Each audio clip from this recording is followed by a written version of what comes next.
What's going on, YouTube? Attorney Tom here in Texas, where we're pissed, cold, and angry.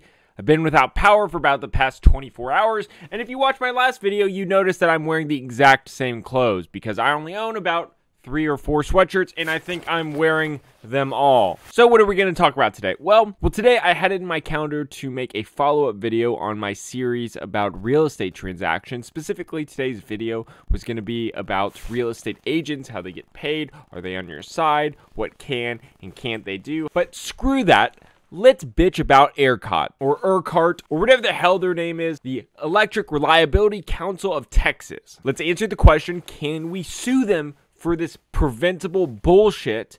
And who's responsible if your pipe bursts? Does the insurance company pay for it? Does Ercot pay for it? Does your power company pay for it? Or do you have to pay for it? All right, jumping right into it.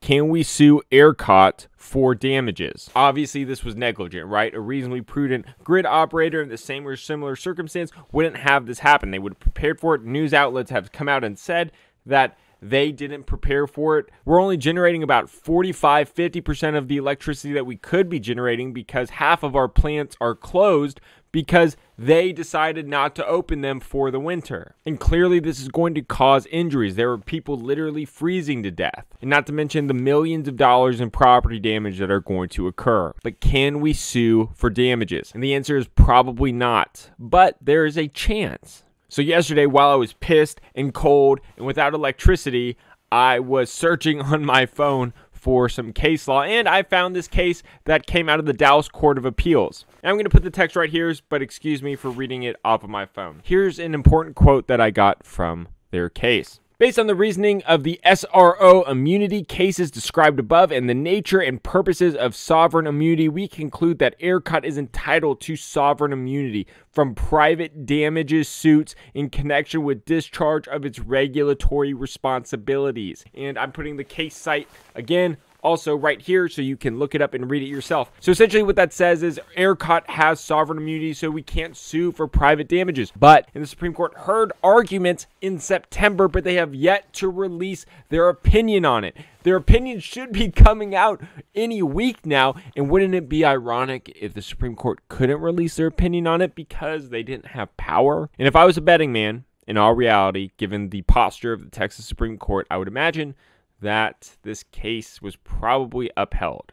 It's very unlikely that it was reversed, just based on the types of opinions this court has given off in the past. We can only hope that maybe some of the justices are living through this right now and have realized how much of a scam Ercot is, and maybe have changed their opinions. Maybe they haven't even written their opinion, which would honestly probably be better for us. Maybe give them firsthand experience on why they should reverse the Dallas Appellate Court's decision. And FYI, for anybody who doesn't know, sovereign immunity is a legal concept in which the government cannot be held civilly liable or really criminally liable for the actions they commit. So basically they can do whatever they want, which is total bullshit because Ercot is a Texas-backed corporation. We have no problem when they make billions of dollars in profit year after year, but God forbid they mess up and we hold them responsible. Scam. We just know it's a scam. You know it's a scam.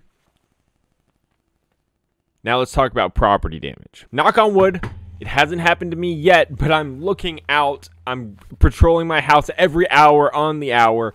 Pipes are bursting everywhere. This is from my sister's apartment in Austin.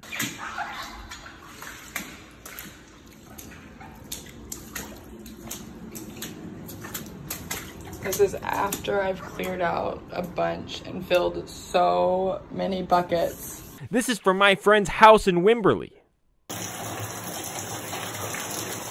People's houses are getting ruined because pipes are bursting because we can't control the heat. Who's responsible for that damage? Presumably those apartment complexes or houses are going to sustain hundreds of thousands of dollars worth of property damage. And who's going to be on the hook to pay for that? And the answer is it's just going to depend.